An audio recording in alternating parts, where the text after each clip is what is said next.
What's up, folks? Max here, and welcome back to the countdown to Black Ops 2. Getting closer and closer to the release of the game, and I kind of wanted to make some more frequent videos coming up into the release with a bunch of news and information about what's coming up with Black Ops.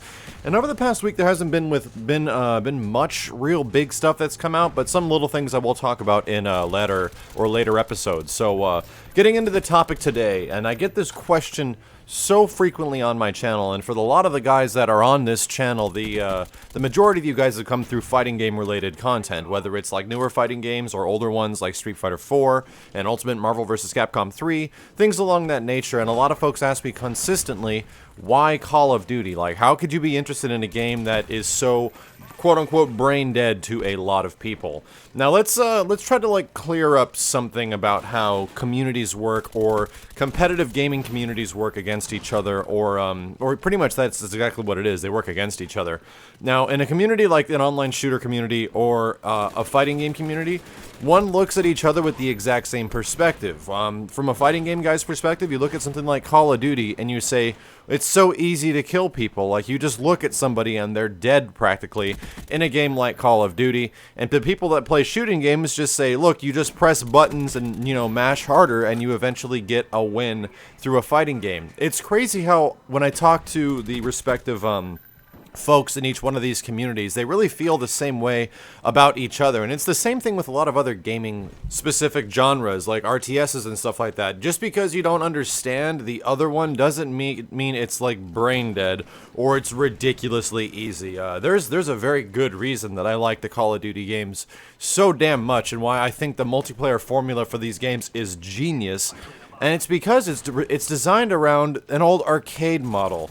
Call of Duty is quote-unquote an arcade shooter, a game that is fast-paced, that is quote-unquote twitch-heavy, that relies on you shooting first and then getting to your next target as fast as possible. It's a twitch arcade shooter. This is much different from a lot of other shooting games. Even games like Halo and Battlefield aren't as much arcade shooters because they take a much different mentality. There is a lot of different aspects when it comes to shooting games, and Call of Duty's kind of in its own unique presence because it allows you to kill people so fast and rewards the player so much for doing well. And in a lot of previous titles, it's actually rewarded people for not doing well, which has frequently got people so upset with the title over many years. What I did like about what Infinity Ward did with the Call of Duty franchise is that they thought they can bring it to something that would be very much more traditional arcade style, and it's very much designed like an arcade game. The things let you know what's going on, it's rewarding, it lets you know everywhere on the map. Like, if you ever played a game on Shipment, you're practically playing like an arcade game from Call of Duty 4.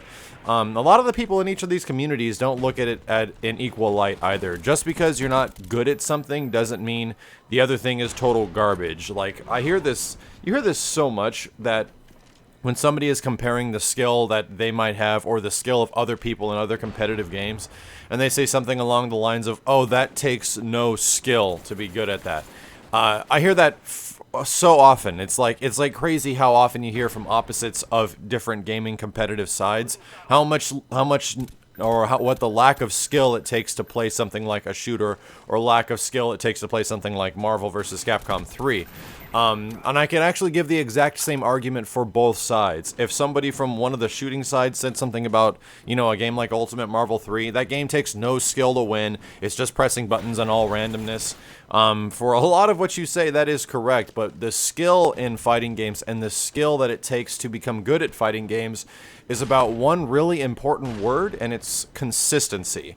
Being consistent in a game like Marvel 3 or Street Fighter 4 or any fighting game, for instance, is where the skill lies. Sure, an individual game doesn't actually have to take a bunch of skill itself, but for somebody to frequently go up against top players and perform well or have high win records online, because a lot of the time stats don't lie when it comes to like fighting games, and if your record is somewhat decent, it kind of means that you have a basic understanding for the game and you can hold your own. Sure, the randomness will come through and you'll lose every, like, you know, other crazy battle that you don't think you should have lost, and the exact same thing happens in a game like Call of Duty. Sure, you shoot a guy, you know, barely with any gun, and he dies in like 2 or 3 bullets, and you're immediately down, and you look at that and you say, that has no skill. There's no way that somebody can, you know, there's no way that game needs somebody to be good at it to be able to kill people.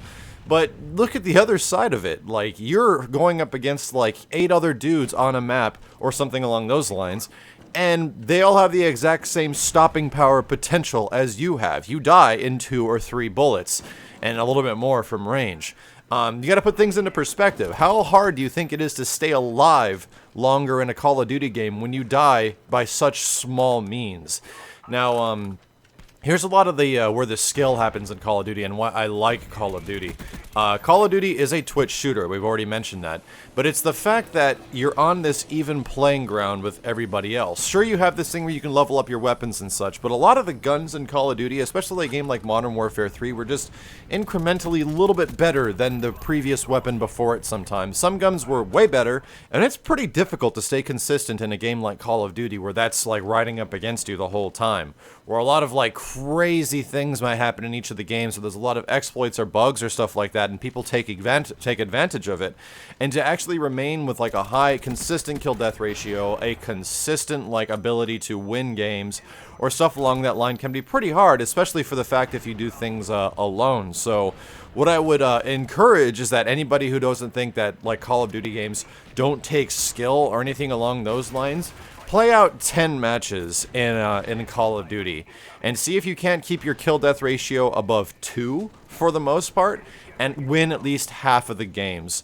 You'd be surprised by how many people that complain about the lack of skill that these games take, and then whenever they're saying stuff like this, I go and look at their player card or their record or something like that, and the dudes have like a 0.5 kill death ratio and lose almost every single game. And you kind of understand why they would think it would take no skill, because they don't understand the skill it takes to get good at a game like it. But let me know what you guys think. Let me know what you like about the Call of Duty formula. I already went over why I like it with its arcade roots, and now it's an easy-to-access, quick and fun action-based Twitch shooter. But what is it about that Call of Duty that brings you guys in besides the huge like multiplayer aspect with everybody playing? What is it about the formula to Call of Duty that makes it so good? So a little bit of food for thought. Next time we'll get getting back into the Black Ops 2 news and information. But until then, my name is Maximilian, signing out.